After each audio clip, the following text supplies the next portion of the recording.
Thank you very much, Mr. President, and thank you for allowing me to speak here today.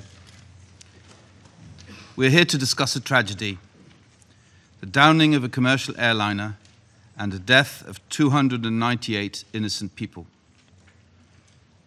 Men, women, and a staggering number of children lost their lives on their way to their holiday destinations, their homes, loved ones, or international obligations, such as an important HIV/AIDS conference in Australia.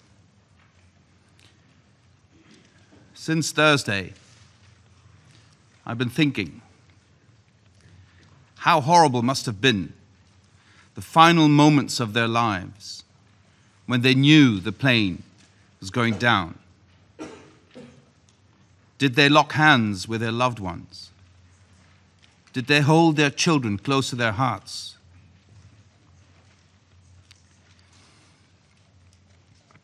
Did they look each other in the eyes one final time in a wordless goodbye? We will never know.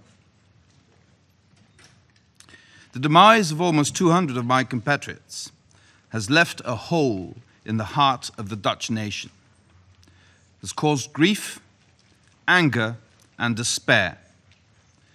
Grief for the loss of the loved ones, anger for the outrage of the downing of a civilian airplane, and despair after witnessing the excruciatingly slow process of securing the crash site and recovering the remains of the victims. It is fitting that this august council should take position on this matter, and I welcome the adoption of today's resolution of the United Nations Security Council, which was tabled by Australia and which the Netherlands co-sponsored. I thank the countries which expressed support for it. And I particularly want to thank Julie Bishop personally. Julie, we are in this together. Mr. President, for the Netherlands, one priority clearly stands out above all others.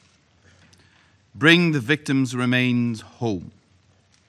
It is a matter of human decency that remains should be treated with respect and that recovering victims' remains should be done without any delay.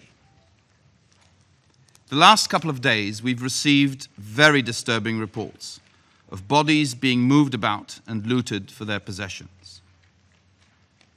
Just for 1 minute, I'm not addressing you as representatives of your countries, but as husbands and wives, fathers and mothers, just imagine that you first get the news that your husband was killed, and then within 2 or 3 days, you see images of some thug removing a wedding band from their hands. Just imagine that this could be your spouse.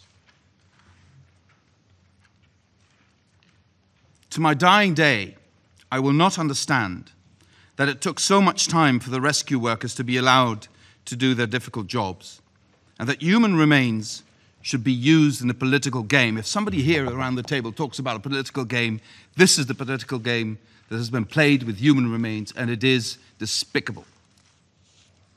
I hope the world will not have to witness this again any time in the future. Images of children's toys being tossed around, luggage being opened, and passports, including passports of children, being shown on television. They are turning our grief and mourning into anger of a whole nation. We demand unimpeded access to the terrain. We demand respectful treatment of the crash site. We demand dignity for the victims and the multitudes who mourn their loss. I call on the international community, on this Security Council, on anyone with influence on the situation on the ground. Allow us to bring the victims' remains home to their loved ones without any further delay. They deserve to be home.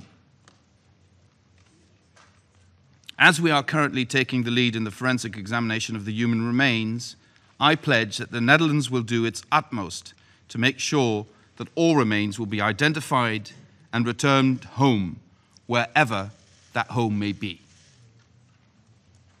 We will work intensively with all countries and international organizations involved to make this happen as soon as possible. Mr. President, I also welcome the setting up of a proper investigation into the cause of the tragedy of MH17, as envisaged in today's resolution. The Netherlands has agreed to assume a leading role in such an investigation, in close cooperation with the relevant countries, the United Nations and ICAO. I am fully aware of the great responsibility we now take upon ourselves, and I give you my personal commitment that we will discharge this responsibility to the best of our abilities. As far as the safety and security of the site and the international investigators is concerned, I underline the responsibility the Security Council took upon itself with today's resolution to take additional measures if circumstances so require. Once the investigation ascertains who was responsible for the downing of the flight MH17, accountability and justice must be pursued and delivered. We owe it to the victims. We owe it to justice. We owe it to humanity. Please, provide full cooperation so that justice can be served. We will not rest until all facts are known and justice is served. I thank you, Mr. President.